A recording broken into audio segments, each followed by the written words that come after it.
నిద్ర లేపేసే కాకాని మాపై విమర్శలు చేయడమా? వంకర కూతలు కూయడం కాదు. నా ప్రశ్నలకు సూటిగా సమాధానం చెప్పు. నేను చెప్పిన విషయాల్లో ఒక్కటి అబద్ధం ఉన్నా క్షమాపణ చెప్పేందుకు సిద్ధం. కాకాని ముద్దాయిగా ఉన్న కేసుల్లోని ఫైళ్లే కోర్టులో ఎందుకు మాయమవుతున్నాయి?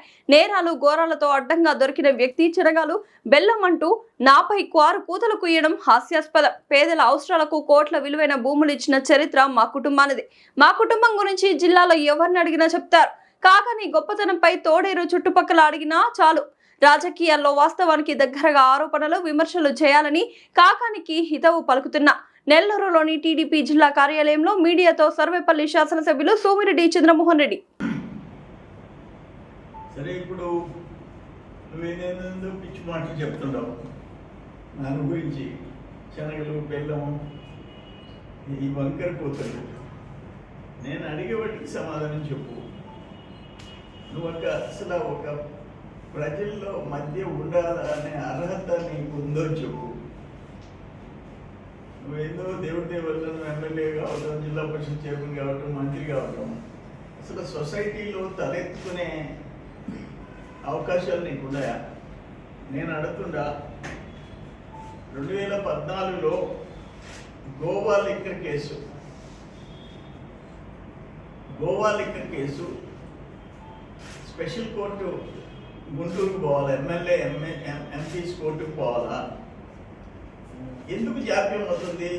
13వ సంవత్సరం జరుగుతుంది. 13వ సంవత్సరం ఆ రోజు సిఐడి కేసు పెట్టింది. ఎందుకు? నువ్వు 4 కేసుల్లో ముద్దాయి. 4 కేసుల్లో రిమాండ్ రిపోర్ట్స్ ఎత్తేసారు కోర్టులో. రిమాండ్ రిపోర్ట్స్ కోర్టులో ఎత్తేసావు. ఎవరెత్తేసారు? ఎవరి కేసు అది? కావలి ఎమ్మెల్యే ప్రతాప్ రెడ్డి కూడా ఉన్నారు. 10 కేసుల్లో రిమాండ్ రిపోర్ట్స్ ఎత్తేసారు. 13వ సంవత్సరానికి కూడా ఇంతవరకు హీరింగ్ జరగలేదంటే, అంటే కేసు వాదనలు మొదలుగా లేదు అని అంటే కారణం ఏంటి? వాటికి నువ్వు సమాధానం చెప్పు. Liquor case, Goa liquor case, నేనేమో అప్పుడు ఎమ్మెల్యే కాదు, మంత్రి కాదు, గవర్నర్ పరిపాలనలో 2 ఫేక్ డాక్యుమెంట్స్లో కోర్టులో ఫైల్ దొంగతనం జరిగింది. ఇప్పుడు నీతో పాటు A3, A4 accused number 3 and 4 నువ్వు A1 నువ్వు స్పెషల్ కోర్టులో ఏమని ఫైల్ చేశారు? ఒరిజినల్ ఫైల్ లేదు కాబట్టి ఈ కేసు విచారించేదానికి లేదు అని చెప్పేసి ఫైల్ చేశారు. కోటీశ్వరుడు ఇప్పుడు జెడ్పీటీసీ వెంకటేశ్వర ఫ్యామిలీకి రద్దు చేశారు. ఇది జూలై 11. ఇది 25 ఏప్రిల్ మరుపూరిది. ఇది మళ్ళీ స్టే తెచ్చుకున్నావు. రామదాస్ కంట్రీగా 4 ఎండీలు మారారు. ఒక ఆయన ఊరిపెండి ప్రభాకర్ రెడ్డి మారాడు. నీ అల్లుడు CEO రాజీనామా చేశాడు. పనికృష్ణ రాజీనామా చేశాడు. ఇంద్రసేన్ గౌడ్ రాజీనామా చేశాడు. గూడూరు విష్ణుమోహన్ రెడ్డి ప్రస్తుతం ఉన్నాడు. నీ లిక్కర్ కేసులో రిమాండ్ రిపోర్ట్స్ 2014 లిక్కర్ కేసులో రిమాండ్ రిపోర్ట్స్ కనపడటం లేదు. 2016లో ఫేక్ డాక్యుమెంట్స్లో ఒరిజినల్ ఫైల్ లేదు కాబట్టి కేసు కొట్టిమని నీ తోటి ముద్దాయిని ఫైల్ చేశారు. రుస్తుమైన్లో అరెస్ట్ అయ్యి జైలుకి పోయేసి వచ్చావు. ఫేక్ డాక్యుమెంట్స్లో సుప్రీంకోర్టుకి పోయి బెయిల్ తెచ్చుకున్నావు. చింతామణిలో ఫైనల్గా దొరికావు, ఎక్కడ దొరకలేదు. టోల్గేట్లో భారీగా కోట్లు వసూలు చేసావు. అర్ధరాత్రి ఆర్తనాదాలు చేశారు.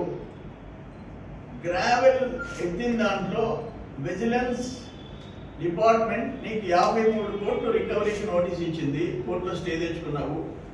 53 కోట్లు, 100 కోట్ల ఆస్తులు ఆర్టీ కంటగా అండ్ మరుపూరు ప్లస్ కొమ్మలపొడి ఈ ల్యాండ్స్ అంతా స్కామ్ చేసావు. వీటిల్లో ఒక్కటి వాలేడుపాడులో మీ అత్తగారు ఇచ్చిన స్థలానికి పక్కన 4 ఎకరాల 30 సెంట్లు 7 మంది హరిజనుల్ని కబ్జా చేసావు. నేను చెప్పినట్లో ఒక్కటి తప్పు అయితే నేను క్షమాపణ చెప్తా. సార్ మంత్రి నారా లోకేష్ బాబు రాజీనామా చేసేదాకా వదిలిపెట్టేది లేదు. రాష్ట్ర స్థాయి నుంచి గ్రామ స్థాయి కూడా ఉద్యమాన్ని చేపడతామని అంటే ఇప్పుడు లోకేష్ బాబు రాజీనామా చేసేదాకా ఈయన వదిలి ఈయన వచ్చి సిజేపీ లీడర్ ఈయన సిజేపీ లీడరా?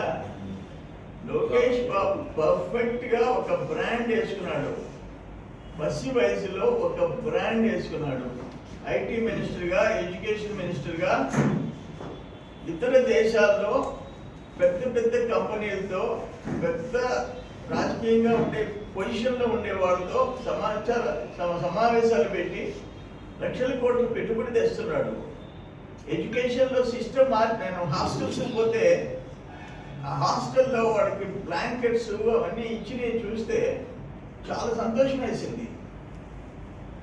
అవన్నీ ఈయన వచ్చిన తర్వాత మోడల్ స్కూల్ సిస్టమ్ తెచ్చాడు. ఇప్పుడు మనకి సరేపల్లి ఇంజనీరింగ్ కాలేజ్ శాంక్షన్ తెచ్చుకున్నా నేను.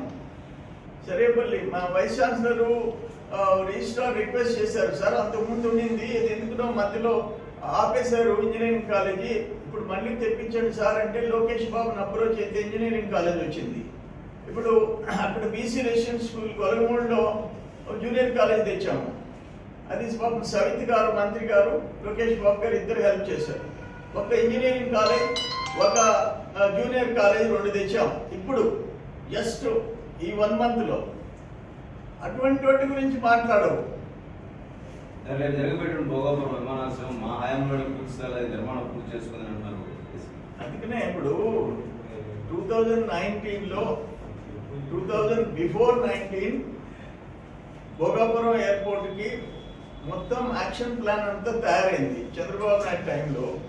నువ్వు వచ్చి దాన్ని కనీసం 50% కాదు కదా 40% కూడా చేయలేకపోయినావు, 25% కూడా చేయలేకపోయినావు, వాడికి ఆగిపోయినావు. నీకు ఇంట్రెస్ట్ లేదు. నువ్వేం చెప్పావు, ఎర్ర బస్సు రాని దగ్గరికి విమానాశ్రయం ఎందుకని నువ్వే కూసావు. జగన్మోహన్ రెడ్డి కూసినాడు. ఇప్పుడు నాది బ్రాండ్ అంటున్నాడు.